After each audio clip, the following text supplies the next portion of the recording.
We want to leave communities in a better place than we found them. And I'm not going in just with broadband blinders on. I'm going in looking at communities holistically. Welcome to another episode of the Community Broadband Bits podcast. I'm Christopher Mitchell at the Institute for Local Self-Reliance in St. Paul, Minnesota, and today I'm speaking with Tamara Holmes, who is the director at the Office of Broadband at the Virginia Department of Housing and Community Development. Welcome to the show. Thank you for having me this morning, Chris. Well, I'm so excited to talk with you. I think we met maybe once or twice. I talked to you a little bit in August at the Fiber Connect show, and I really wanted to interview you, so I'm glad we were able to connect finally. Yes. So the first thing I just have to say is you have a PhD, and I was hostile to PhDs until I hired Rye in my office, and then we have a couple now, and I have to say that I felt like PhDs sometimes were too educated and didn't really know how to like interact with the real world. But you've absolutely proved me wrong on that, as other people have also. But just give us a sense. What's your background before you came into working on broadband for the state of Virginia? Sure. So I actually have been at the Virginia Department of Housing and Community Development back in April of 2014. And so my background is actually in community and economic development and housing. And so when I came on to DHCD back in 2014, I actually came in as a policy director. Okay. And so in that role, it was in our community development division. And so it was in that role that I worked on federal and state programs around different things like infrastructure projects around water and sewer and affordable housing development and housing rehab.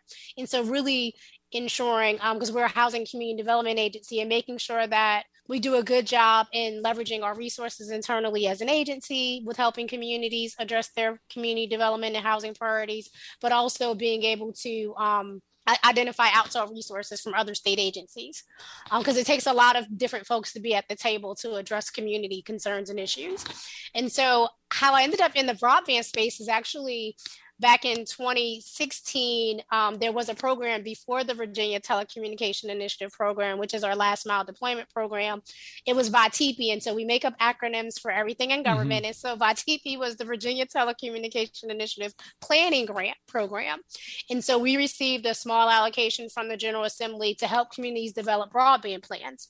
And so that was my first foray into broadband. And so at that time, we actually got our first allocation from the General Assembly. It was $1 million.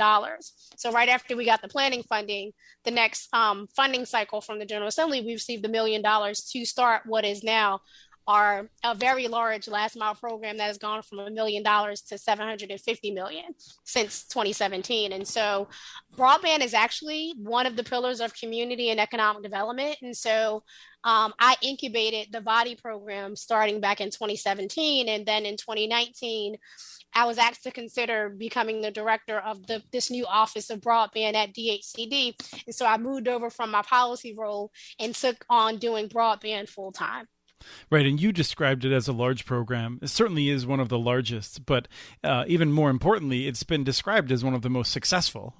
Just really remarkable in terms of what it's doing, to the point at which my frequent collaborator on some shows, Doug Dawson, he told me that he thinks you might actually solve a lot of your problem before the BEAD dollars are even available. So it's pretty high praise. Thank you. But I don't do it by myself. I have a great team at DHCD that helps me get the job done.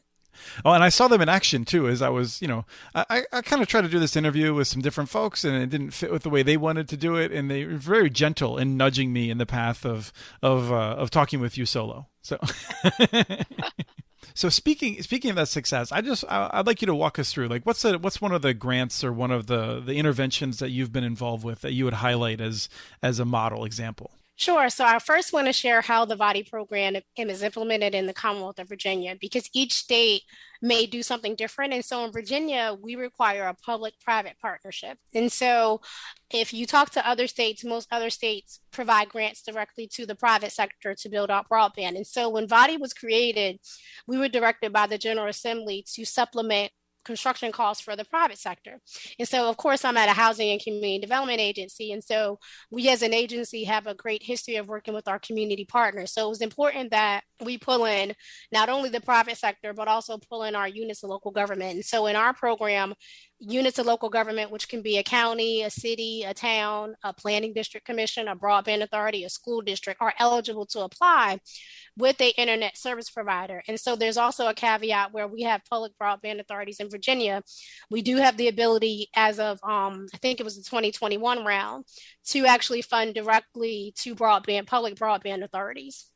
And so that is one of the unique ways I think that body has been successful.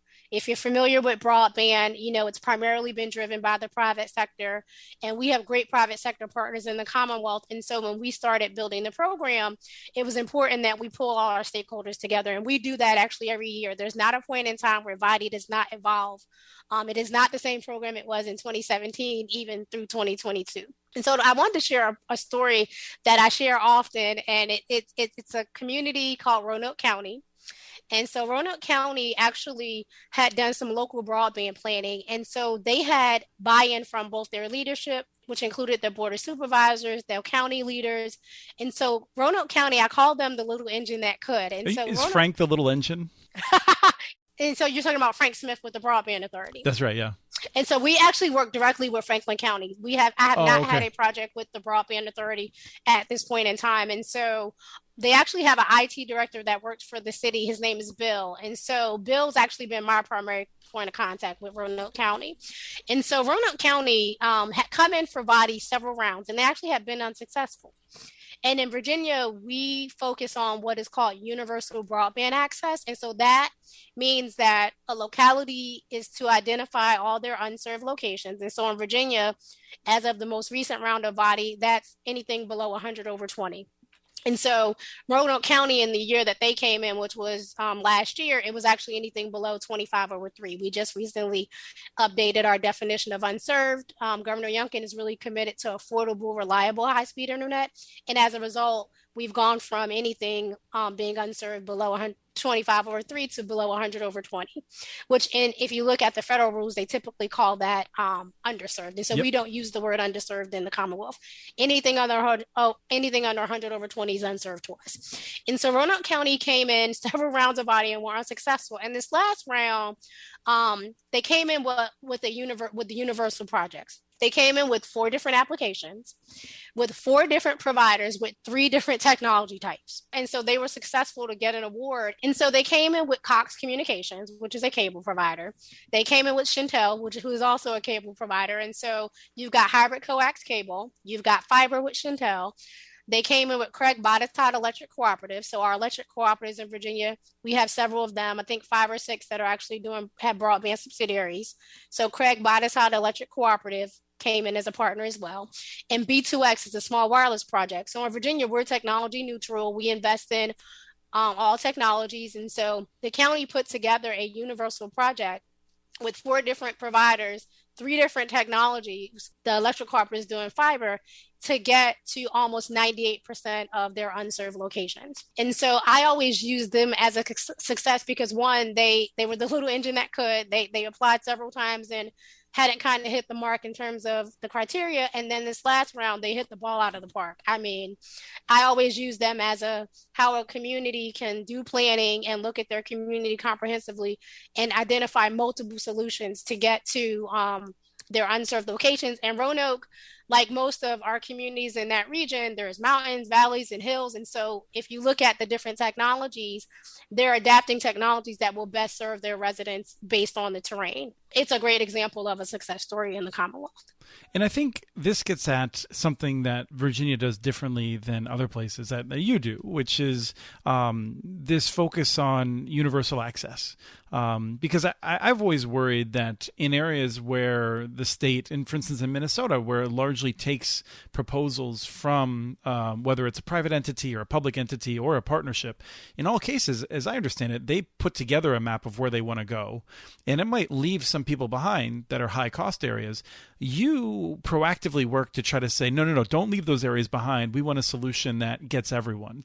How does that work exactly? And so, one of the things we've talked about, and that's why the FCC has developed maps. And so, we actually have a state broadband availability map that we launched in May of this year. And so, one of the things that we've all talked about over the last few years is there's no truly a great data source of where folks have access and where folks lack access. And part of that is because the Federal Communications has primarily been the only resource around data, right? Because that's where the internet service providers provide service territory data. And we'll see, with the new mapping collection requirements, if we'll get some better data.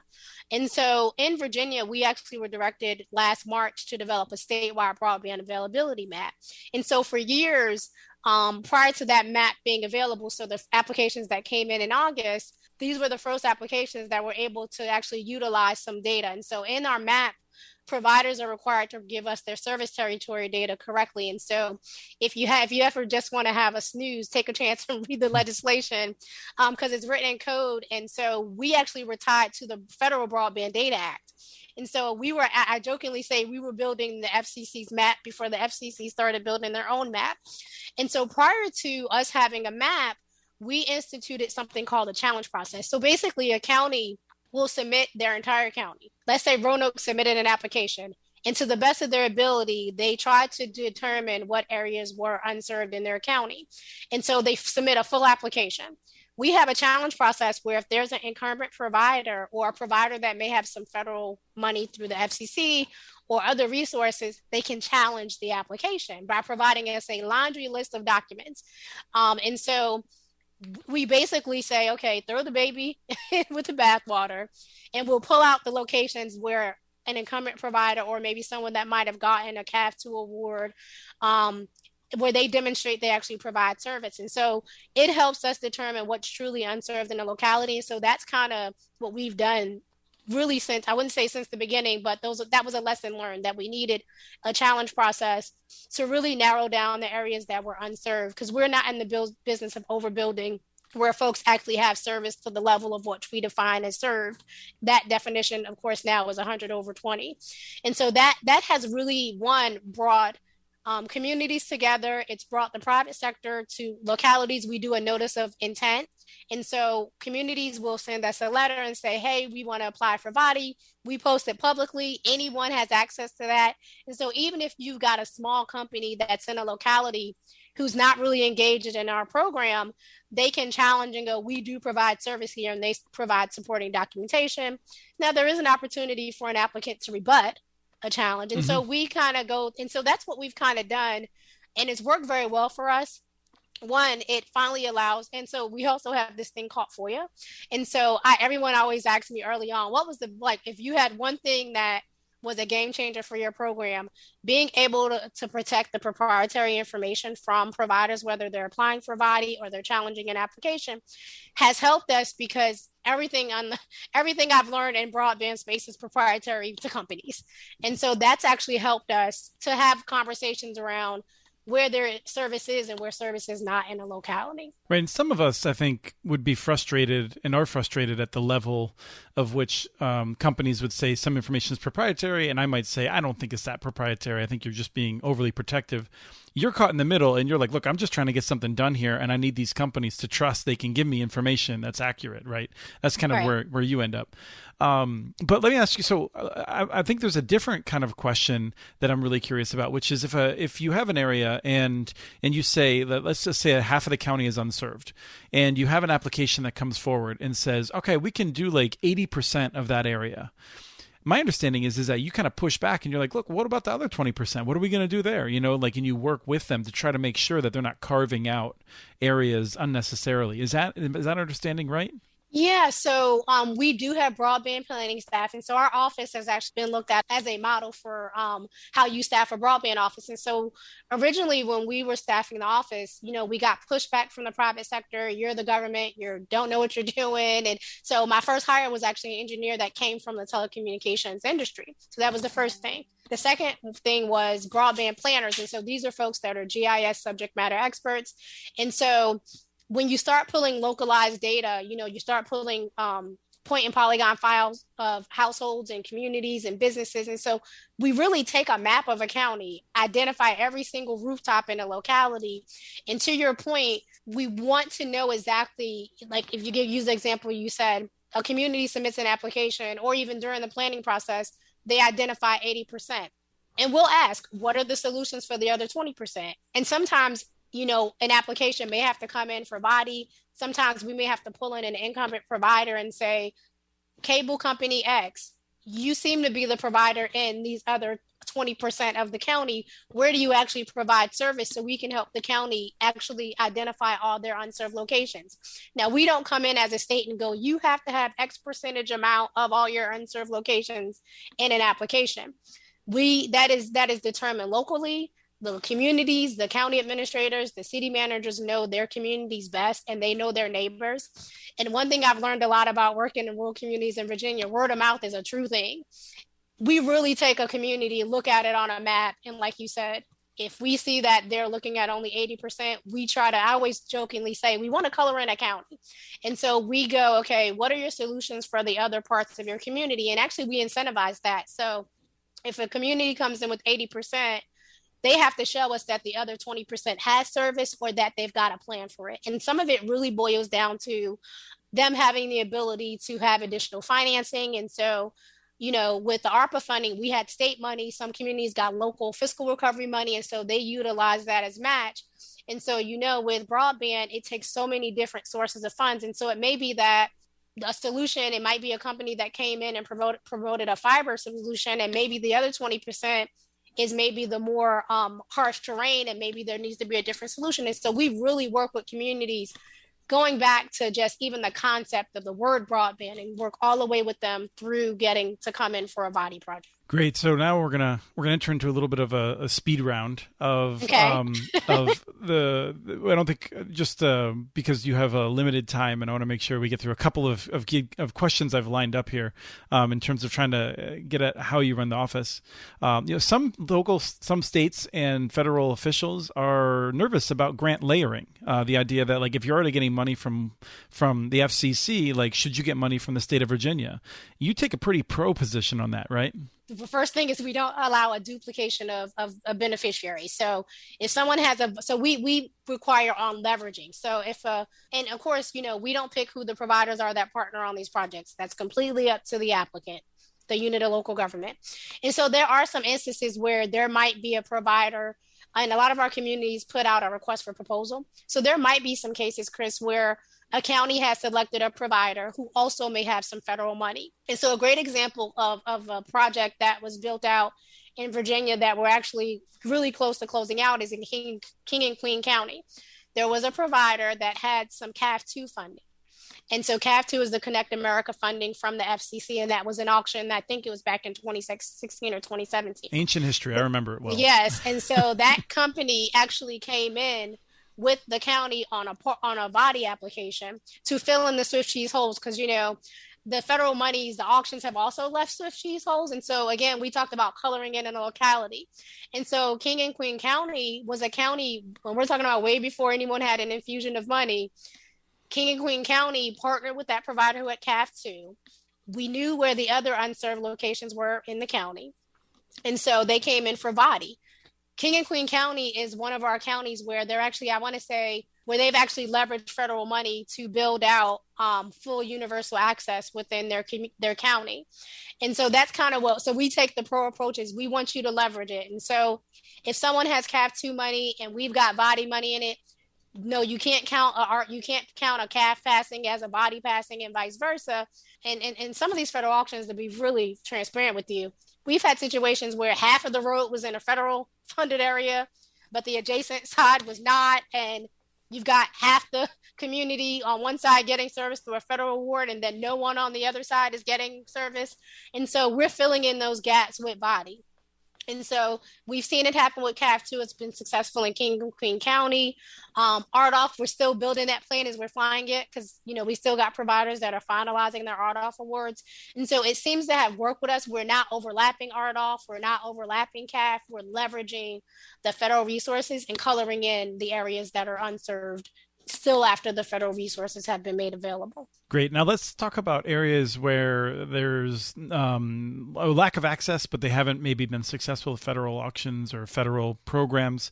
What kind of outreach do you do to areas that you see that are still lacking access if they're not, already banging down your door? I talked a little bit about our broadband planners earlier. And so every year we take the entire list. There's over 100 plus localities in the Commonwealth, and we're talking about cities and counties. And so they do proactive outreach. They're contacting every single county administrator at the beginning of each year and contacting them and say, hey, do you have a staff person that's a point of contact around broadband? And then we do it's like 4 or 5 questions we ask them. And so this was, and now I want to say we started this, really the pandemic put a huge spotlight on the need for broadband. And so we proactively would reach out to every single county and city in the state and identify if they even thought about broadband expansion. And so we do something called a triage. And so we kind of color code them like red, green, and yellow. We find out, okay, well, who is in their communities? Who are the providers that are doing expansion? Is it mostly driven by the private sector? Because as we know, in some counties, we may never hear from them because maybe the private sector has figured out the rate of return. And so they may be solely investing their own dollars to expand service in those communities. In other cases, we will say, are you aware of the body program? Here's our program. Let's talk about it. Do you know who currently provide in your community? Oh, you don't know? And so we joke and say that we did a lot of eHarmony connections early on in the program where I would go, and this is before COVID, we'd be in a room doing a how to apply webinar, and I'll go, who doesn't have a broadband provider in the county? First of all, raise their hand. And I go, providers.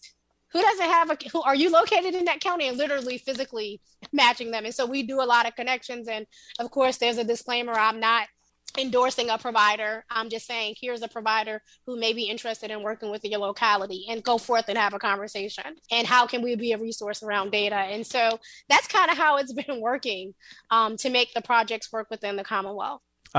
So how many staff do you have working on broadband for the state of Virginia? And so I think we're officially at 12 or 13. We with the BEAD plan. So we did submit the letter of intent for both the BEAD and the digital equity funding, which is the forthcoming money from the federal government. And so we will be bringing on a staffer to help around developing the state's Commonwealth Digital Opportunity Plan.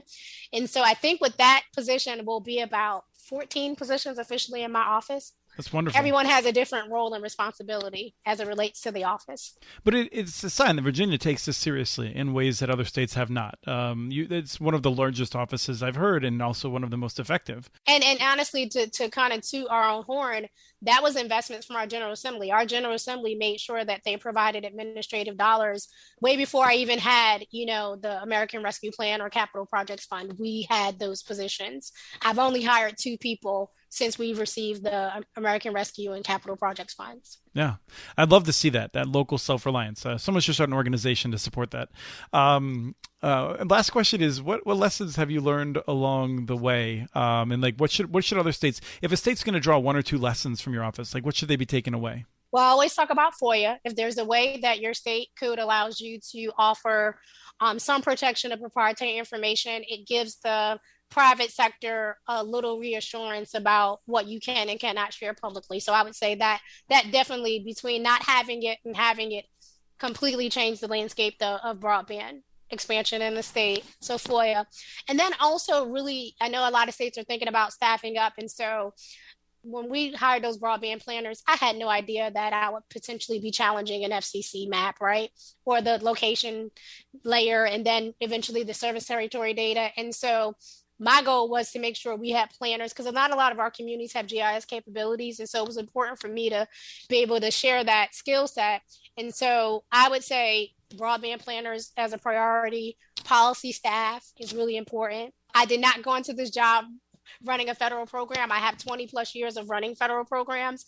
And so I jokingly say, Lord, I went into this running a state program, and now I'm doing a federal program. And so I'm putting back on my federal policy hat. And so being able to, if you don't bring on a staff person, at least being able to have subject matter experts around the federal rules that are those cross-cutting rules, things like Baby Davis Bacon and rules around procurement and 2 CFR 200. So my three things, I know you said two, it would be the FOIA, it would be broadband planners and folks that are experts around GIS, and then really having folks that could help around the policy. We do have engineers in-house. I know some states are don't have the ability to always hire someone, and so if they're able to have folks provide technical expertise around the build outs and proposed projects around the network design, that's as important as well. And I think it's also, I would say, really important that you come from a background yourself of someone who doesn't think of this as a technical thing, right? Like, I feel like your background in housing and economic development, you understand this isn't like a question of just how do we build networks, but like, how do we get people to work, right? Like in some ways. Yeah, I mean, the blessing of being at a housing and community development agency, we look at a community holistically. Broadband is one priority for communities. Water and sewer is a priority, affordable housing, economic development. And so broadband influences all those things within a community. You can't educate your workforce without broadband because they need workforce development opportunities. You can't bring a prospect in for jobs if you don't have trained workforce and even robust internet for the companies to operate. And so I always jokingly say, I'm like, this couldn't have been a better marriage between our agency and being the agency that was designated for broadband going back to 2017, even before we had an office, because we look at a community holistically. Brother, I'm coming in from broadband. I mean, my staff jokingly says they give me 5 minutes. We're on a call with the county because we talk about broadband and I may have known there might have been some flooding or they might have had another issue come up. And I go, hey, have you thought about talking to someone in our community development and housing division about flooding? We have money to help you address, rebuilding or long-term recovery with flooding. And so my staff jokingly says every time we're on a call, I'm going, have you thought about our other programs at DHCD? So you're a salesperson on top of everything else. I am. We want to leave communities in a better place than we found them. And I'm not going in just with broadband blinders on. I'm going in looking at communities holistically. Yeah. Wonderful. Thank you so much for your time today. And thanks for your work leading Virginia on broadband. Thank you for having me. We have transcripts for this and other podcasts available at muninetworks.org/broadbandbits. Email us at podcast@muninetworks.org with your ideas for the show. Follow Chris on Twitter. His handle is @CommunityNets. Follow muninetworks.org stories on Twitter. The handle's @muninetworks. Subscribe to this and other podcasts from ILSR, including Building Local Power, Local Energy Rules, and the Composting for Community podcast. You can access them anywhere you get your podcasts. You can catch the latest important research from all of our initiatives if you subscribe to our monthly newsletter at ilsr.org. While you're there, please take a moment to donate. Your support in any amount keeps us going. Thank you to Arnie Hughesby for the song Warm Duck Shuffle, licensed through Creative Commons. This was the Community Broadband Bits podcast. Thanks for listening.